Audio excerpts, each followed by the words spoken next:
पिऊ आणि बबूची मस्ती चालू पण झाली.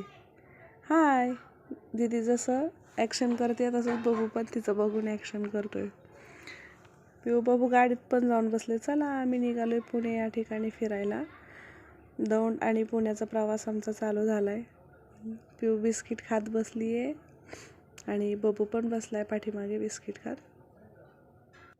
गाडी म्हणलं की पिऊ बबूचा आनंद म्हणजे बाप रे बाप, त्यांचा आनंद गगनात मावत नाही. त्याला पिऊ बोलवते तो मला या फिरायला आणि बिस्किट खायला पण. चला दोघींचं खाऊन झालं की पहिली गाणी लावते. गाणी तर झालीच पाहिजे आणि त्याच्यावरती डान्स तर झालंच पाहिजे. चला तर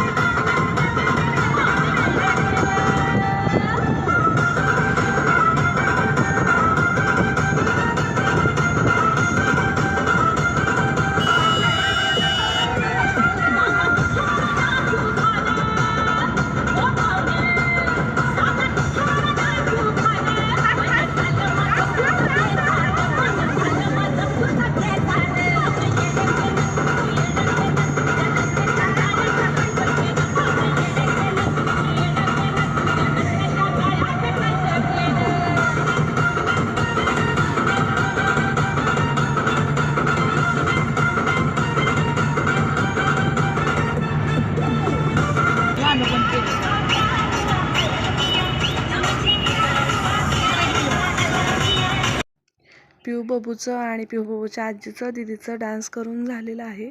तर चला सर्वांनी गाण्याचा आनंद, प्रवासाचा आनंद घेतला.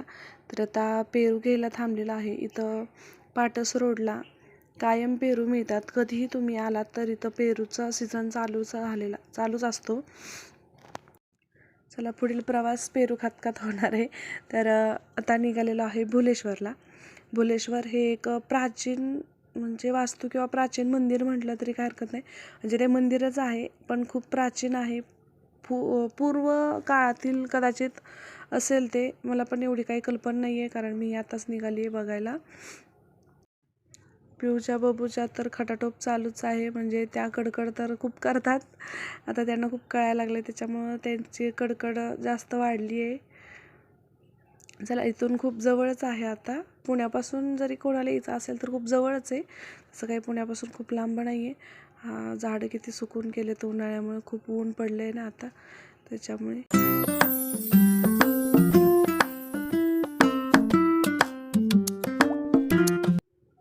भुलेश्वरच्या मंदिरात आम्ही पोचलेलो आहे. तिथं पाणी वगैरे प्यायचं चाललेलं आहे सगळ्यांचं कारण उन्हातून आलेलं आहे ना त्याच्यामुळे.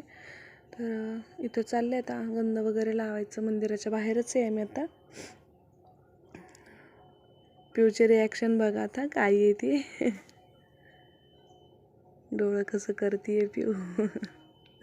चला तर तब्येत थोडी खराब असल्यामुळे माझा आवाज तुमच्या लक्षात आलंच असेल की सर्दी झाली त्याच्यामुळे आवाज जरा वेगळा येतोय. बबूला खूप आवडतो गंध लावायला. बबू लावून घेते त्या दीदीकडून. किती छोटीशी दीदी आहे आणि ती बबूला गंध लावतीये. चला तर आता आपण मंदिरात प्रवेश करणार आहोत. मंदिराकडे वळूयात आपण. हे पूर्व प्राचीन काळातील महादेवाचं मंदिर आहे आणि डोंगरामध्ये बसलेलं आहे. बाजूचा परिसर म्हणजे मंदिराच्या बाहेर आहे आता सध्या आपण. तर मंदिराच्या बाहेरचा परिसर किती सुंदर वाटतोय का तर डोंगरामध्ये आहे.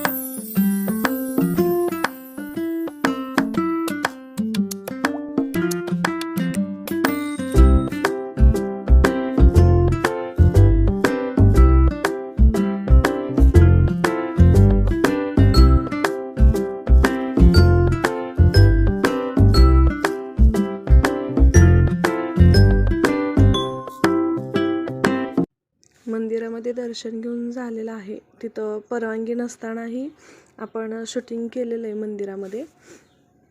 तर हा मंदिराच्या आजूबाजूचाच म्हणजे बाजूचाच परिसर आहे मंदिरामधलाच. तर इथं पण पूर्ण दगडाचंच बांधकाम आहे आणि तिथं पिऊ बबू आता दोघी खेळत बसल्यात आणि सगळेजण त्यांचं कौतुक बघत बसलेत किंवा त्यांचं कौतुक करतायत. त्या कशा ॲक्टिंग करतायत किंवा किती त्या खूप आनंदी आहेत हे सगळं बघायचं चाललेलं आहे.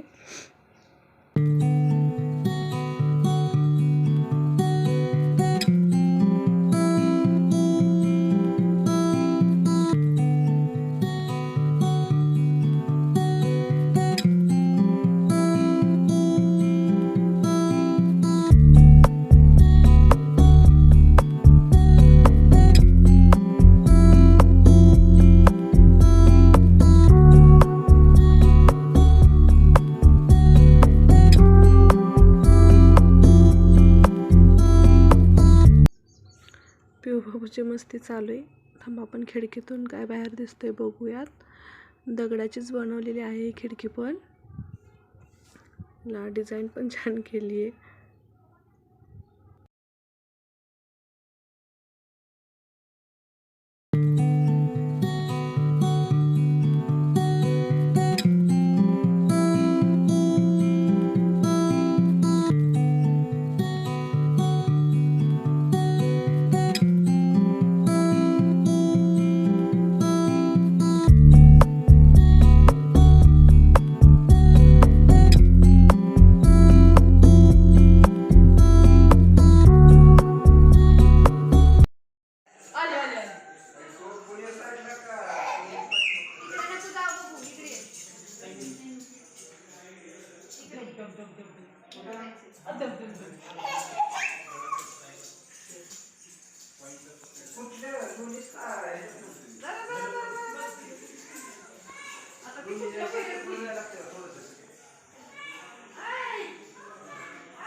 येतो ना आता कारण तिकडे जायचं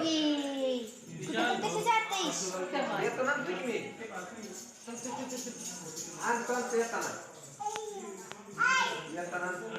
किती वाजता 10 वाजता जायचं तर त्याला काय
मंदिर पूर्ण बघून झालेलं आहे. आणि इथं कुत्रं झोपलंय. बबू गेलता उठवायला कुत्र्याला, पण नाही उठवून दिलं कारण त्याची खूप शांत झोप लागली. मंदिरातून बाहेर जाण्याचा मार्ग आहे हा दुसरीकडून.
मंदिरच आहे खाली.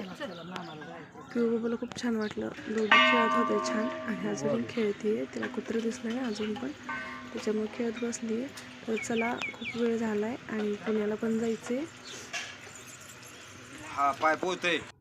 आता मी पुण्यामध्ये थांबलोय खाण्यासाठी. खाणं तर झालंच पाहिजे, त्याशिवाय प्रवास तो कसला. हा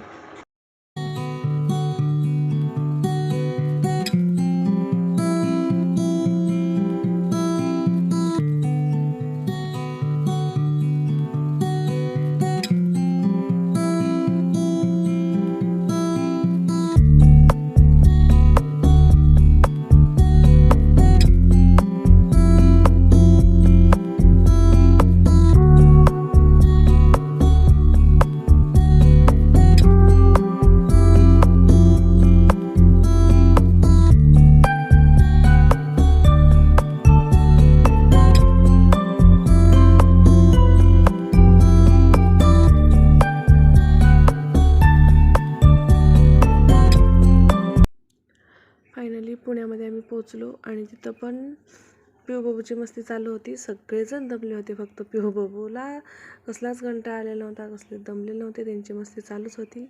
पिऊच्या हाताला काहीतरी लागले वाटतं. पिऊ दाखवायला गेली आहे. बघू पिऊ काय लागले, बघू हात दाखव. काहीच नाही लागलेलं. हां, नाही काय लागलेलं. चालली होती अशीच मस्ती. ऋषीसोबत डान्स करायला आवडत होतं बाबूला. म्हणजे ऋषीसोबत डान्स करत होता. चला उद्याच्या व्लॉगमध्ये भेटू. उद्या पण फिरायला पण जाणार आहोत. Bye bye.